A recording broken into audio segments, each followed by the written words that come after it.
Ketika perang teritorial dimulai, surat kabar ibu kota mengalami peningkatan penjualan. Perang antara Count Regelhof, Count terkaya, dan Duke Ludwig, tangan kanan kaisar, pasti akan menarik perhatian semua orang. Alasan perang teritorial adalah tekanan tidak adil dari rumah Ludwig terhadap harga biji besi. Tapi apakah itu kebenarannya? Apakah ini perseteruan keluarga sederhana atau awal dari pengkhianatan? Keluarga kekaisaran tetap diam. Apa pendapat jujur kaisar? Halaman depan surat kabar dipenuhi dengan berita utama yang terdengar seperti sesuatu yang biasa kamu temukan di majalah. Meski begitu, perbedaan surat kabar yang dipengaruhi oleh Archduke Lanston dan Count Regelhof dan surat kabar yang berfokus pada keluarga kekaisaran sangat jelas terlihat. Keluarga kekaisaran terlalu pendiam. Mungkin mereka sedang menunggu orang-orang yang terlibat dalam pengkhianatan itu untuk mengungkapkan diri mereka. Dalam novel I Refuse Your Obsession, kaisar saat ini, Byron Iberia, menggunakan kesempatan ini untuk menyingkirkan orang-orang yang menentangnya. Sejak ia naik tahta pada usia 18 tahun, dia harus berhadapan dengan sekelompok orang yang memandang rendah dan meremehkannya. Tapi dia bukanlah orang yang mudah. Seorang pria yang tumbuh besar dengan melihat segala macam hal kotor sejak usia muda dan berada tepat di tengah-tengah perebutan kekuasaan yang kejam. Tetapi mereka yang mabuk karena kekuasaan tidak bisa melihat hal itu. Duke Ludwig juga menyembunyikan kekuatan militernya. Itu juga merupakan kehendak kaisar. Untuk saat ini, di kalangan sosial ibu kota, beberapa orang sudah memperkirakan kemenangan Archduke Lanston dan berencana untuk bergabung dengannya. Archduke Lanston dikatakan terus-menerus menghadiri jamuan makan besar dan kecil untuk membentuk opini publik. Berhenti di rumah Ludwig untuk menghindari perhatian, Putri Catherine menyesap teh yang ditawarkan Duchess dan berkata dengan sedikit kesal. Duchess menggelengkan kepalanya. Saya selama ini menghindari jamuan makan karena takut dicap sebagai orang yang terlalu berkuasa. Tapi saya rasa hal itu memberi mereka alasan untuk mengambil tindakan. Dengan kekuatan militer yang muncul begitu tiba-tiba, keluarga Ludwig berhati-hati agar tidak menyinggung keluarga kekaisaran. Namun, betapapun berhati-hatinya mereka dengan niat baik mereka, para pengkritiknya akan mengubahnya menjadi sesuatu yang buruk. Menurutku, tidak ada yang perlu ditakutkan, Ibu. Tapi saya khawatir beberapa orang akan terjebak dalam suasana saat ini dan bergabung dengan faksi Archduke. Aku mengutarakan pendapatku dengan tenang. Bagi mereka yang tidak mengetahui ceritaku, akan terasa konyol jika aku, Putri Count Regelhof, mengatakan hal seperti itu. Aku terkejut, Nona Edith. Benar saja, Putri Catherine bertanya dengan rasa ingin tahu. Tidakkah menurutmu semakin banyak orang yang bergabung dengan Archduke Lanston semakin baik? Mengapa menurut Anda demikian, Yang Mulia? Karena dengan begitu, Count Regelhof punya peluang lebih besar untuk bertahan hidup. Putri Catherine tidak mempunyai niat jahat terhadapku. Dia hanya ingin mengetahui pikiran batinku.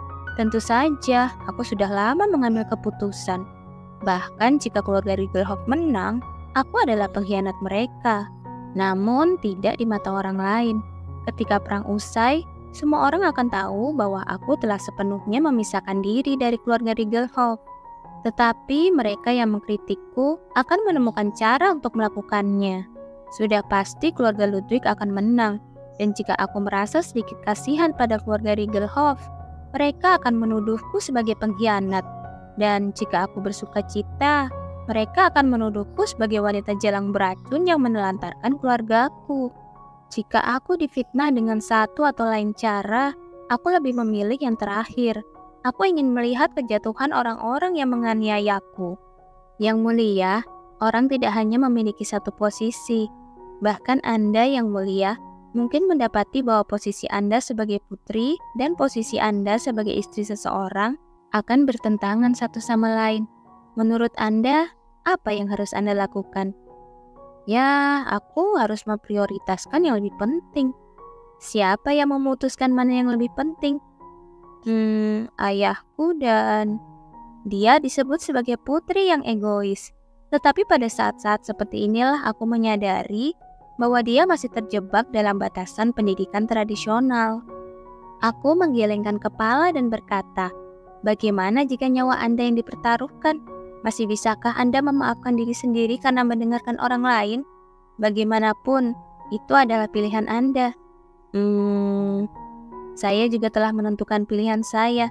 Saya memilih keluarga Ludwig yang telah melindungi saya selama ini dari keluarga saya sendiri yang memulai perang teritorial tanpa memikirkan saya setelah menikahkan saya dengan keluarga Ludwig. Apapun hasilnya, saya akan bertanggung jawab atas pilihan saya dan saya tidak akan menyesalinya, bahkan jika seseorang mengkritik saya karenanya. Itu adalah pilihan yang harus kuambil, tapi mereka tidak akan mengetahuinya. Kamu ternyata sangat kuat, Nona Edith. Mengapa Anda tiba-tiba mengatakan itu? Aku minta maaf. Sebenarnya, ketika aku melihatmu beberapa hari yang lalu, aku mendapatkan kesan bahwa kamu sangat bergantung pada belas kasihan Country Gelhof. Semua orang mengatakan bahwa Country Gelhof membesarkanmu dengan baik. Tapi bagiku, sepertinya kamu selalu berada di bawah pengawasannya. Tampaknya sang putri bukanlah orang sembarangan. Semua orang tertipu, tapi dia berhasil memahaminya. Saya masih muda dan belum dewasa saat itu, dan tidak ada tempat untuk pergi selain kembali ke Riegelhof. Edith yang asli tidak akan hidup seperti itu jika dia punya tempat untuk lari. Ya, aku tidak menghakimimu atas apa yang terjadi saat itu. Aku hanya mengatakan kamu terlihat jauh lebih baik sekarang. Dan aku minta maaf jika aku menyinggung perasaanmu karena aku tidak pandai berkata-kata. Tidak, Yang Mulia. Terima kasih atas kejujuran Anda. Jika semua orang jujur seperti dia, aku tidak perlu khawatir seperti ini. Mengangguk dan tersenyum, Putri Catherine mengalihkan perhatiannya kembali ke Duchess. Oh, ngomong-ngomong, Kaisar memintaku untuk memberitahumu bahwa dia ingin mengirim beberapa kesatria kekaisaran ke mansion untuk berjaga-jaga. Oh, tawaran yang sangat murah hati. Kesatria kekaisaran yang melindungi area mansion akan cukup untuk menghentikan serangan Shen seperti yang terjadi di cerita aslinya. Tapi Duchess menggelengkan kepalanya. Tidak perlu. Menurutku kita tidak perlu mengganggu Kaisar dengan hal sebesar ini. Tolong katakan padanya untuk tidak terlalu khawatir. Kita memiliki cukup kesatria untuk melindungi mansion. Aku memandang Duchess dengan pertanyaan. Tidak. Mengapa? Putri Catherine mengerutkan alisnya dan mencoba membujuknya lagi. Sebaliknya, penolakanmu hanya akan menambah kecemasan Kaisar. Bagaimanapun, ini dilakukan untuk menghadapi sekelompok pengkhianat, dan Kaisar harus memikul tanggung jawab. Benar, tapi Duchess menggelengkan kepalanya lagi. Ketika perang teritorial terjadi, keluarga kekaisaran harus tetap netral. Tentu saja, kami tidak akan mengirimkan kabar bahwa mereka adalah kesatria kekaisaran. Kami akan mendandani mereka seperti tentara bayaran. Jika tersiar kabar, kami hanya akan memberikan alasan lain kepada Arthur Lanston. Alasan sebenarnya dari perang ini adalah perseteruan antara kedua keluarga dan kemunculan keluarga kekaisaran yang memihak dalam perang yang terjadi karena alasan tersebut mungkin adalah apa yang mereka cari. Tapi itu hanya menjadi masalah jika perang wilayah terus berlanjut dalam jangka waktu yang lama. Pada saat terungkap bahwa para kesatria kekaisaranlah yang melindungi kita, seluruh kelompok pengkhianat sudah akan dieksekusi. Tentu saja, ini adalah pendapatku berdasarkan pengetahuanku tentang cerita aslinya. Pada akhirnya, Catherine menghela nafas dan setuju dengan Duchess. Tiba-tiba, Duchess terkejut dan mengambil sapu tangan dari sakunya dan menempelkannya ke mulut Lizzie. Lizzie? Oh, Lizzie, kamu baik-baik saja? Lizzie mengeluarkan darah dari hidungnya. Aku minta maaf. Kenapa ini terjadi tiba-tiba? Lizzie juga tampak kaget. Sapu tangan putih yang diberikan Duchess dengan cepat berubah menjadi merah. Sepertinya Lizzie terlalu stres karena perang teritorial. Mendengar kata-kataku, Duchess buru-buru memanggil pelayan Lizzie. Tampaknya ketegangan atau kekhawatiran seperti itu sudah cukup untuk membuat hidung gadis kurus itu berdarah. Lizzie akhirnya diantar kembali ke kamarnya oleh pelayannya, dan acara minum teh berakhir lebih awal dari yang diharapkan. Dalam perjalanan pulang dari mengantar Catherine pergi, aku menoleh ke arah Duchess dan bertanya, "Tidakkah ibu akan merasa lebih nyaman jika para kesatria kekaisaran membantu mempertahankan mansion?" Kurasa begitu. Lalu, kenapa ibu menolak? Apakah itu benar-benar karena kewajiban netralitas kekaisaran? Aku yakin itu alasan yang bagus. Ada yang aneh pada sikap Duchess. Setelah beberapa saat, dia menggelengkan kepalanya dan bergumam, "Mengapa saya melakukan itu? Maaf? Hah? Reaksi macam apa ini?" Duchess menyesali keputusannya seolah-olah dia adalah orang yang benar-benar berbeda dari setengah jam yang lalu. Tidak apa-apa, bukan berarti mansion ini kurang dijaga, jadi tidak ada yang perlu dikhawatirkan. Iya, tidak, itu tidaklah cukup untuk melawan tentara bayaran Shane. Apakah kelakuan aneh Duchess juga disebabkan oleh alur cerita aslinya? Bahkan dalam cerita aslinya, tidak disebutkan tentang kesatria kekaisaran yang melindungi mansion. Itu sebabnya tentara bayaran Shin menyerang. Alur cerita aslinya menjadi jauh lebih lemah karena aku memenuhi kondisi pengecualian kedua dan mengatasi intervensi penulis 2 kali. Namun belum sepenuhnya hilang, karena ini adalah peristiwa paling penting di mana aku, sang penjahat, mati. Menurutku ini akan berjalan sesuai dengan cerita aslinya, berbeda dari episode kecil sebelumnya. Namun, aku tidak bisa hanya duduk diam dan membiarkan hal itu terjadi. Apapun yang terjadi, aku tidak bisa memberikan mereka alasan untuk menyerbu mansion. Aku mengepalkan tanganku. Sejak hari itu, aku berjalan mengelilingi mansion setiap malam, memeriksa apakah ada yang tidak biasa. Aku tidak bisa menghilangkan perasaan tidak nyaman di sebuah rumah besar, bahkan dengan begitu banyak ksatria dan pelayan. Apakah dia akan menggunakan dupa tidur lagi? Alasan Shen bisa menyerbu mansion dengan begitu banyak orang, selain pintu belakang yang tidak terkunci, dia telah menyebarkan dupa tidur untuk membuat semua orang tertidur atau linglung. Dalam cerita aslinya, tentu saja Sophia dan para mata-mata yang menempatkan dupa itu di seluruh mansion terlebih dahulu. Dengan kepergian Sophia, mereka mungkin tidak menaruh dupa tidur, tapi kamu tidak pernah tahu. Aku tidak tahu siapa mata-mata di mansion ini. Penulis mungkin juga tidak mengaturnya dengan benar. Oleh karena itu, aku harus memeriksa rumah itu tanpa sepengetahuan mata-mata yang tidak dikenal. Aku harus memeriksa pintu belakang setiap hari.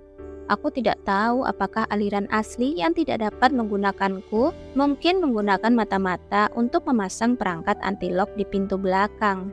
Aku memeriksa pintu bersama Anna. Dan ketika kami sampai di dekat pintu belakang, aku menyuruhnya memeriksa sisi yang lain.